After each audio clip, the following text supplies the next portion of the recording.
¿cuál es el tema de hoy? La pensión de invalidez. Y yo lo que quiero saber, profe, ¿qué es una pensión de invalidez? Bueno, Yasmina, este es un tema súper interesante y que en algunas ocasiones, lamentablemente, solo por desconocimiento, las personas no pueden acceder a este beneficio. La pensión de invalidez es un tipo de pensión, al igual que la pensión de sobrevivencia, la pensión de vejez y la pensión anticipada, es un tipo de pensión que las personas pueden utilizar en este sistema.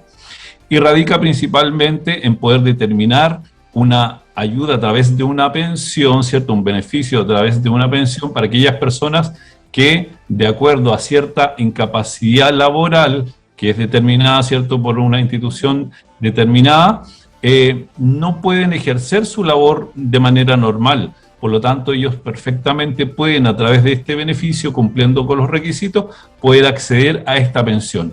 Yo diría que es un tipo de pensión, nadie, y yo esto también se lo transmito un poco a mis clientes y a las personas con las cuales uno interactúa sobre estos temas.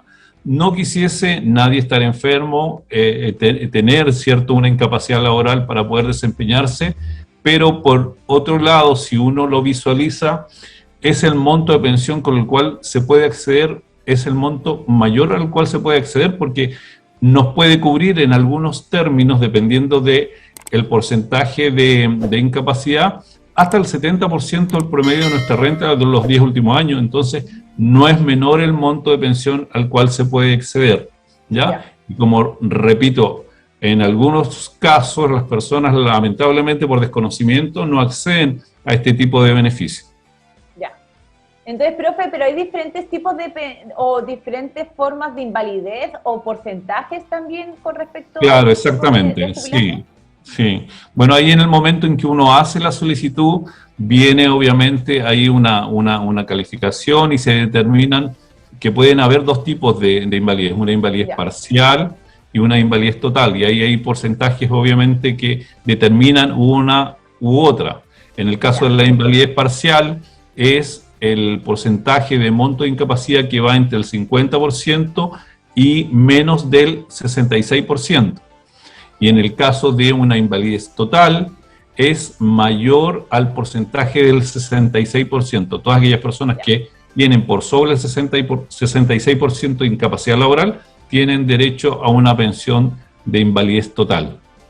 Ya, entonces hablamos repetimos, de pensión, invalidez parcial, que sería entre el mayor a 50% y menor de 66%, y la invalidez total mayor de 66%. Profe, ¿y la incapacidad puede ser por causas laborales o naturales? ¿Ambas? ¿Solo uno? ¿Cómo es? Sí, bueno, es buena pregunta porque igual lo vimos un poco la clase, en una de las clases anteriores con respecto sobre todo a la pensión de sobrevivencia, ¿ya? Aquí la invalidez tiene que ser por causas naturales, es decir, por una enfermedad de causa natural, ¿ya? Porque si es a través de una invalidez de tipo laboral causada por el ejercicio de las labores de un trabajador, es otra normativa la que rige, ¿ya? Por lo tanto, se cruzan ahí las normativas y dependiendo obviamente, del tipo de enfermedad que tenga el trabajador, puede calificar para una o no puede calificar para la otra y viceversa. Por lo tanto, hay que tener súper claro la causal de esa enfermedad.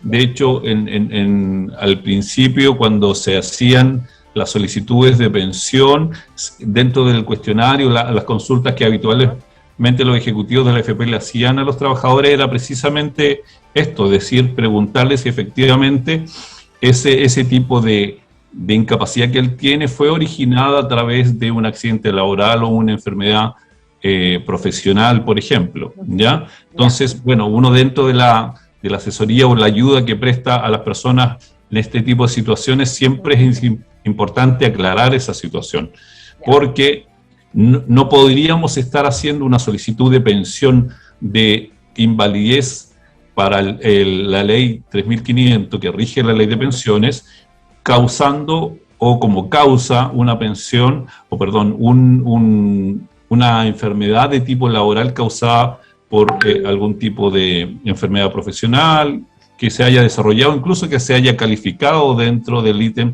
de las mutualidades como una enfermedad profesional o un accidente laboral.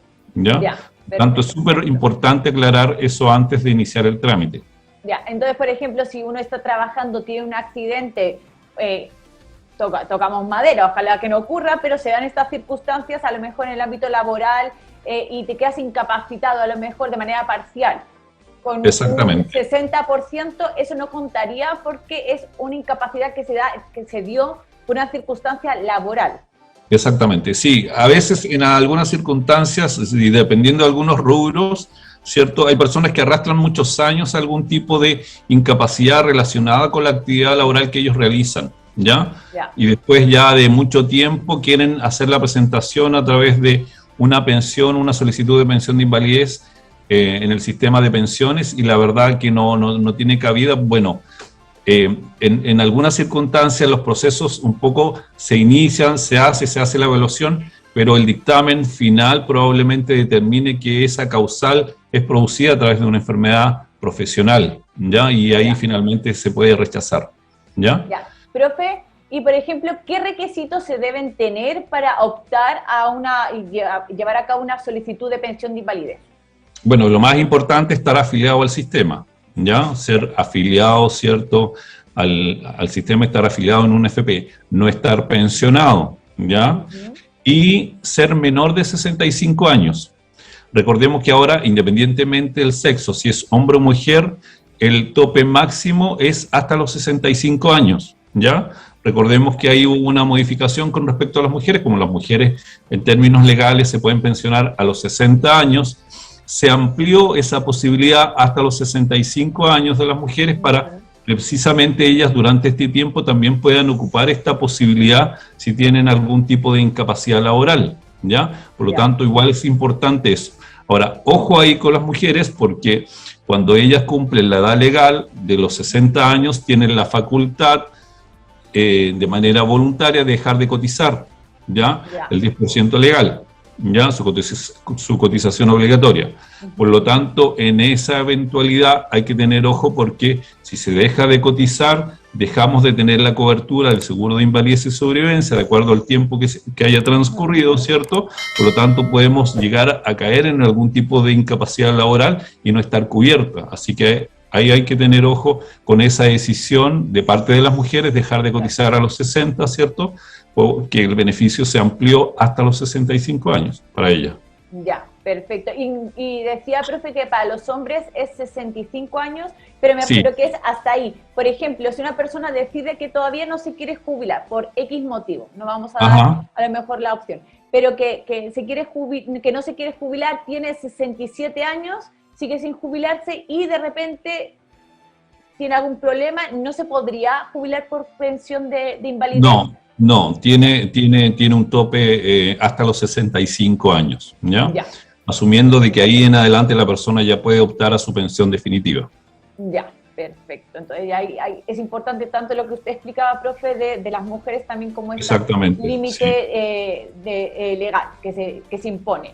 Y profe, que por ejemplo, ¿qué es y que tanto se ha hablado muchas veces la comisión médica?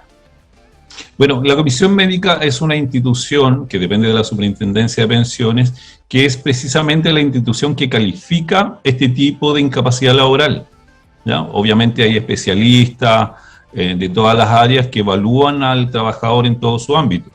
Por lo tanto, dependiendo obviamente de la incapacidad que esté declarando, la enfermedad que esté declarando el afiliado al momento de hacer la solicitud. Por lo tanto, obviamente ahí es una institución que maneja ahí profesionales integrales para hacer esa evaluación, ¿ya? Y ahí efectivamente determinan, de acuerdo a las evaluaciones que ellos realizan, a los exámenes adicionales que también en algunas ocasiones realizan, y ellos determinan el porcentaje de incapacidad laboral que tiene ese trabajador, esa persona que está solicitando su pensión de invalidez. Ya, esa es la función principal de ellos. Ya, todo el mundo que hace la solicitud de pensión de invalidez, todo el mundo pasa por la comisión médica. Exactamente. ¿Verdad? De hecho, cuando se hace la solicitud de pensión, que se debe realizar en la FP, ¿cierto? En la FP donde uno está afiliado, la AFP se encarga de enviar esa solicitud a la comisión médica y es la comisión médica que posteriormente se contacta después de realizada la solicitud. Transcurren 15 días, los cuales la comisión médica inmediatamente debe contactarse con el afiliado para iniciar el proceso ya de gestión de evaluación de su incapacidad. Ya, profe, eso es importante también que hablemos un poco, saliéndome levemente de la pauta, sí. de cuál es el proceso. Una persona va a la AFP, presenta los documentos y es allí, en la administradora, donde se realiza el trámite. Y ellos se encargan de enviarlo a la comisión médica. Exactamente. Es importante ahí, Yasmina, un detalle. Anteriormente, antes se solicitaba información extra para que las personas hagan su solicitud de pensión de invalidez, ¿ya? Hoy día basta con la cédula de identidad que presenten y hagan la declaración de qué enfermedad ellos están declarando como la enfermedad principal que los incapacita, ¿ya? En algunas situaciones, cuando las personas están con periodos largos de licencias médicas, por ejemplo, hay algunos médicos, y depende de algunas patologías, los médicos les extienden una licencia, un certificado a ese trabajador para que lo pueda presentar, porque en algunas ocasiones, cuando ya las enfermedades son obviamente más graves, son los mismos médicos que sugieren a los trabajadores que inicien su proceso de pensión de invalidez de acuerdo a esa enfermedad. Y en algunas ocasiones ellos emiten este certificado que ellos pudiesen presentar en el momento de hacer la solicitud. Ya, perfecto, ¿no? Profe. Y, por ejemplo, ¿qué es el dictamen de invalidez o dictamen ejecutorio de invalidez? ¿Qué se entiende por esos conceptos? Bien. Existe, una vez que se produce toda la evaluación de parte de la comisión médica, ¿cierto?, con respecto a la invalidez y se determina un porcentaje, la comisión médica debe hacer un dictamen, ¿ya? Y eso es parte del protocolo, ¿cierto?, que se debe realizar cuando se realiza una evaluación. Hacen ellos un dictamen. Y inicialmente se hace un dictamen inicial donde se mencionan el porcentaje de incapacidad, las enfermedades que se están determinando para esa incapacidad. Yeah. Y ese porcentaje que se determina, ¿cierto?, inicialmente pudiese, dependiendo si la persona está cubierta o no está cubierta, ser apelado por la compañía que hace el aporte del seguro de invalidez, ¿ya? Porque recordemos que aquí hay un ítem súper importante en relación al aporte, por eso que hay dentro de lo que vamos a ver, vamos a analizar el tema de si está cubierto o no está cubierto. Por lo tanto, en esa eventualidad, en el primer dictamen está la posibilidad de que la compañía pudiese apelar sobre el dictamen que dictó la comisión médica, ¿cierto? Pero por otro lado también el afiliado como tal también tiene la posibilidad de hacer un recurso de reposición sobre ese mismo dictamen, ¿cierto? Solicitando que se respete, que la comisión pueda afirmar el dictamen que inicialmente interpuso, o a la vez también puede entregar antecedentes adicionales el trabajador para que ese porcentaje, si considera el trabajador que no está haciendo, digamos, el porcentaje que él pudiese determinar que tiene como incapacidad laboral, poder presentar antecedentes nuevos para que ese porcentaje pudiese aumentar. ¿Ya? Recordemos que en ese sentido la mejor opción, y reitero este concepto, a nadie de nosotros quisiese estar enfermo con una incapacidad laboral, pero a veces por porcentajes que están ahí como al límite, pudiésemos obtener una pensión de invalidez total. Y la verdad que la condición como de pensión o el monto que vamos a recibir de pensión, la verdad que es considerable. Y el aporte que la misma compañía haga, si sobre todo está cubierto por el seguro, también es muy considerable. Por lo tanto, hay que tener ahí mucho cuidado y tener, ojalá, de parte de las personas, alguien con los cuales se pudiesen apoyar para poder hacer algún tipo de gestión de apelación, de poder recurrir a esas instancias, porque claramente en términos de monto de pensión, el mejor escenario es que sea una pensión de invalidez total. Ya, perfecto. Y en relación, disculpa, y en relación al dictamen ejecutoriado, porque hablábamos del dictamen inicial, posteriormente a toda esta reclamación que pudiese hacer la compañía o el mismo afiliado sobre el mismo dictamen inicial, ¿cierto? La comisión toma una resolución y ya toma una resolución definitiva, y eso se llama dictamen ejecutoriado cuando ya determina una resolución y da pie final al análisis, ¿cierto? Y determina que eso debe ya ejecutoriarse de acuerdo a ese porcentaje que se determina ahí. Bueno, ahí hay que analizar si, obviamente, con los antecedentes entregados de parte del afiliado, la comisión acogió el recurso que él estaba presentando, pudo mantener el porcentaje inicial o lo aumentó. Ahí obviamente se evalúa en su momento lo que está sucediendo y dictaminando la misma comisión. Ya, profe, y por ejemplo, si la solicitud es rechazada, si te rechazan, ¿se puede volver a realizar una nueva? ¿Hay alguna oportunidad? Sí. ¿Hay un periodo de tiempo a lo mejor que hay que dejar, una ventana de tiempo? Sí, bueno, ahí la verdad que no hay así como tan estricto, pero sí lo importante es hacer el análisis necesario de por qué fue rechazado, ¿ya? Y en ese sentido también es súper importante ahí el apoyo que esa persona pudiese tener de alguien que lo pudiese orientar para poder hacer una nueva presentación. En algunas ocasiones los trabajadores tienen más de una patología, y a veces no se hacen declaraciones de las otras patologías. Por ejemplo, puedo poner un ejemplo X, por un tema puntual, físico, la persona va, ¿cierto?, pero a la vez tiene un problema también mental, tratado ya hace años con un psiquiatra, y eso también le pudiese permitir, ¿cierto?, y complementar esa incapacidad laboral que pudiese tener. Por lo tanto, es súper importante ahí que obviamente pudiese tener el apoyo necesario a esa persona para poder recopilar su situación y volverla a presentar, pero de mejor manera. Creo que ahí a lo mejor el apoyo que pudiese tener de una asesoría o de alguien de su confianza que pudiese tener la capacidad de análisis para poder ayudarlo sería importante en ese sentido. Ya, perfecto. Entonces sí se puede volver a presentar una solicitud en el caso de ser rechazada las veces que uno quiera, ¿verdad? Si te siguen rechazando, las veces que uno quiera puede apelar. He tenido casos que 2, 3 veces y ya a la tercera, generalmente en algunas ocasiones logra salir el dictamen favorable al afiliado, ¿ya? Igual hay personas que lo han hecho más de 3 veces también. Profe, no recuerdo si lo dijo, ¿cuánto es el tiempo que tarda en dictaminar exactamente darte un resultado esta comisión médica y de decirte si te damos la pensión o no te damos la pensión? No hay con rigidez hoy día, sobre todo menos hoy día, Yasmina, con la situación que estamos viviendo. Afortunadamente la comisión un poco ha agilizado ahí su proceso, en cuanto, por ejemplo, a las entrevistas médicas, ya no son presenciales, son entrevistas telefónicas, que han agilizado un poco el proceso, ¿cierto? En algunas situaciones es súper importante de parte de la comisión poder rescatar fichas clínicas sin la necesidad de tener que citar al afiliado a hacerse exámenes, que es un proceso mucho más engorroso y más demoroso, ¿ya?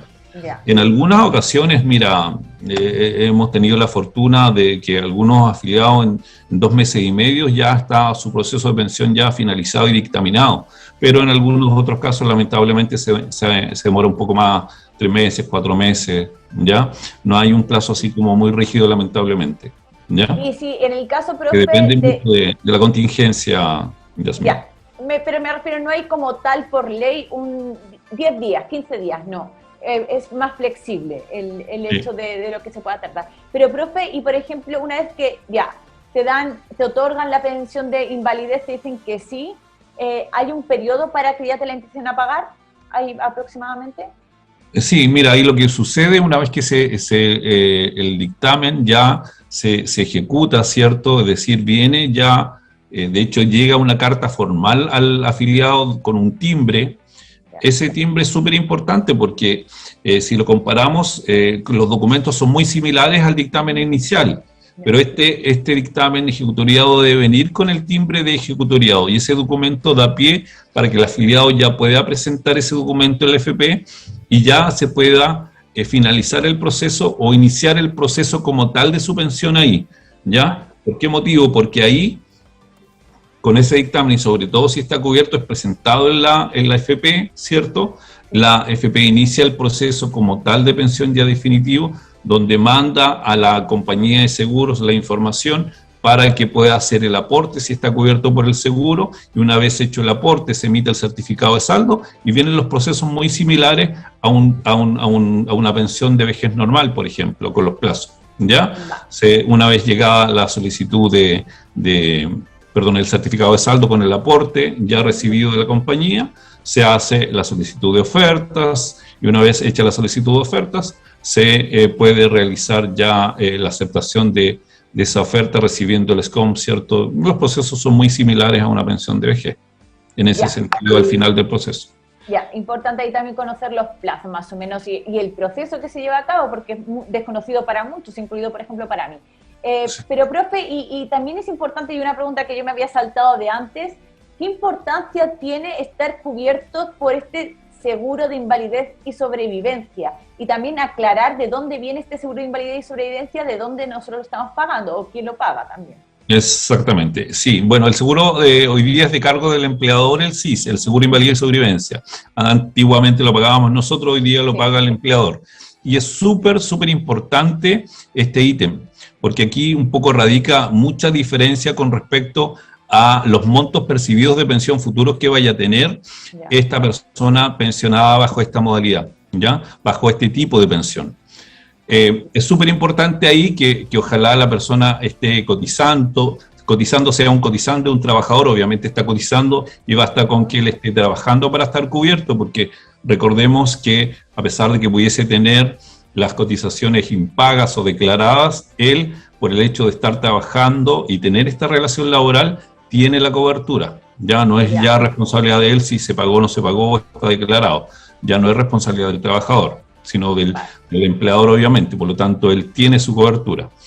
En el caso de los cesantes, es súper importante, es algo que también vimos en una clase anterior. En el caso de los cesantes, sobre todo ahora por la contingencia que tenemos, ¿cierto? Hay muchas personas que han dejado de trabajar por X motivo y tienen algún tipo de enfermedad y quisiesen recurrir a este beneficio, a este tipo de pensión, y están cesantes. Para ellos, no, en el caso de los cesantes, no pueden superar su periodo de cesantía más allá de 12 meses.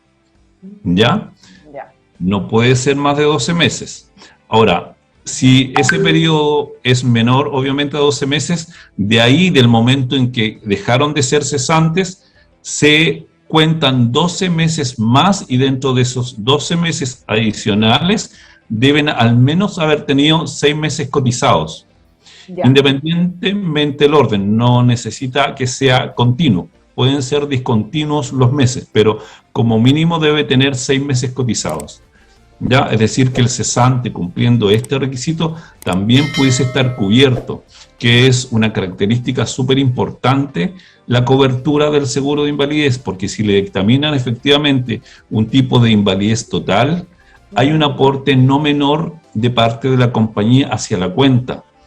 Recordemos que a través de una pensión de invalidez, lo que logramos financiar finalmente, o lo que se debe financiar finalmente a través de una pensión de invalidez total, es el 70% del promedio de la renta de los 10 últimos años. Por lo tanto, debemos tener esos recursos en la cuenta para lograr el financiamiento de ese tipo de pensión, o ese monto de pensión. Y en algunas ocasiones los aportes son muy importantes hacia las cuentas. Por eso la importancia de estar cubierto. Ahora, en el caso de los independientes y de los afiliados voluntarios, basta con que ellos el mes anterior a realizar la solicitud de pensión hayan cotizado. O sea, basta con que lo hayan hecho un mes. Por eso es súper importante igual la asesoría en ese caso.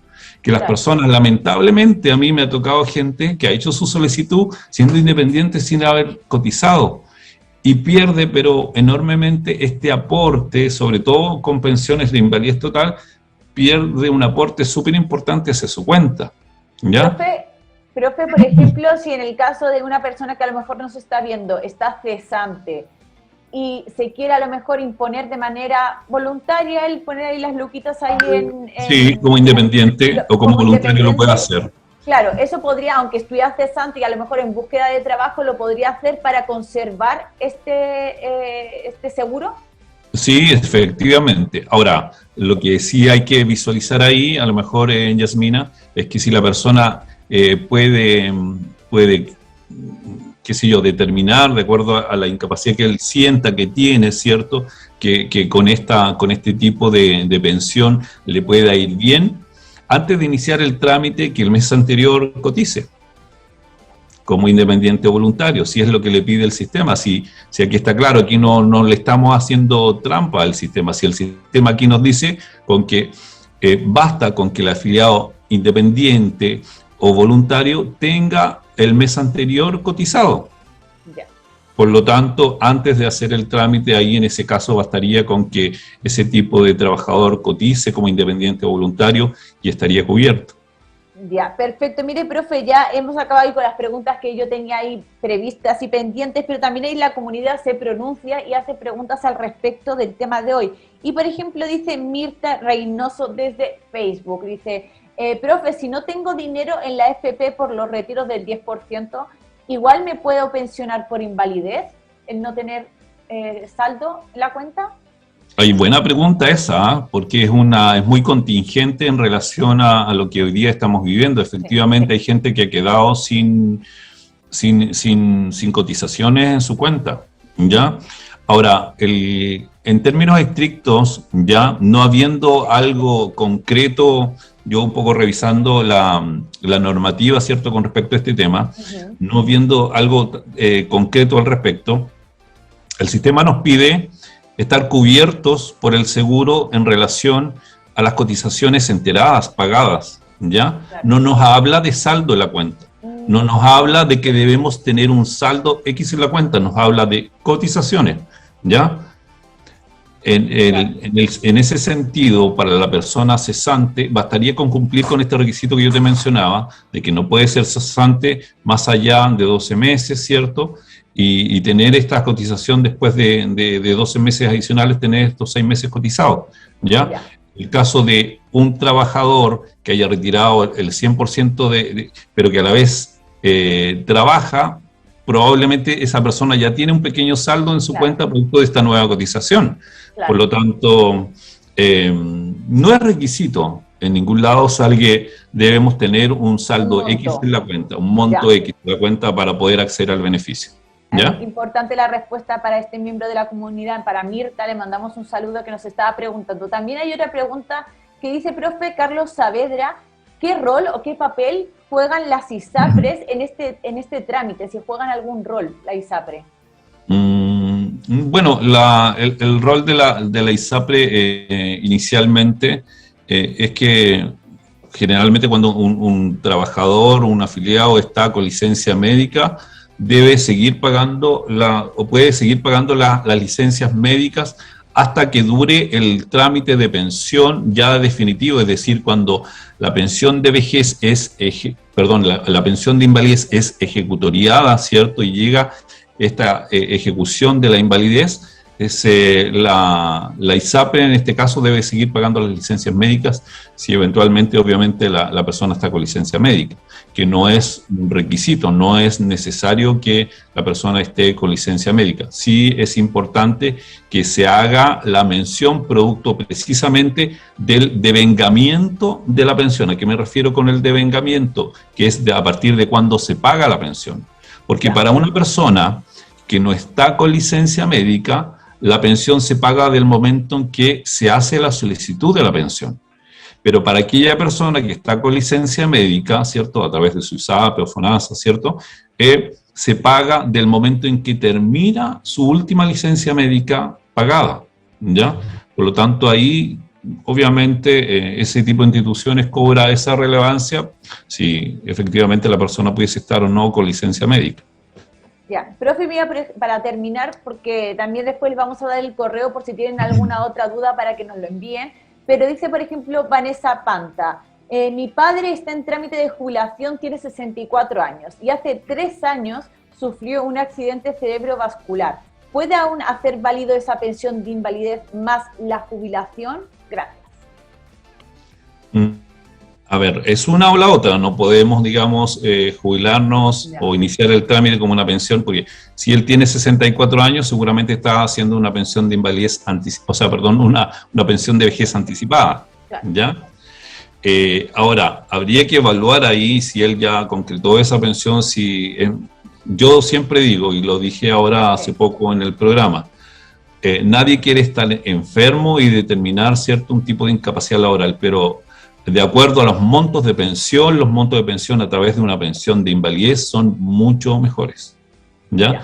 Pero ahí esta persona debe decidir qué es lo que quiere y si realmente pudiese ser factible hacer una solicitud de pensión de invalidez. Bueno, obviamente habría que evaluar ahí con más detalle, con más información ese caso en particular. Claro, pero, profe, aquí a lo mejor la pregunta la centra en el sentido de que hace 3 años sufrió este accidente. ¿Hay un periodo de tiempo en el cual uno tiene que para pensionarse? ¿O hay... le pasa a muchas personas, efectivamente, y por desconocimiento no hacen su trámite. No hay un periodo X para que ellos puedan determinar, porque hay enfermedades que son un poco evolutivas, Yasmina, ¿ya? Hay muchas. ¿Ya? Es decir, que probablemente esa persona tuvo esa enfermedad, se sintió relativamente bien, pero ahora al transcurso de 3 años su condición laboral es totalmente distinta y esa persona perfectamente pudiese presentar hoy día su solicitud de pensión de invalidez.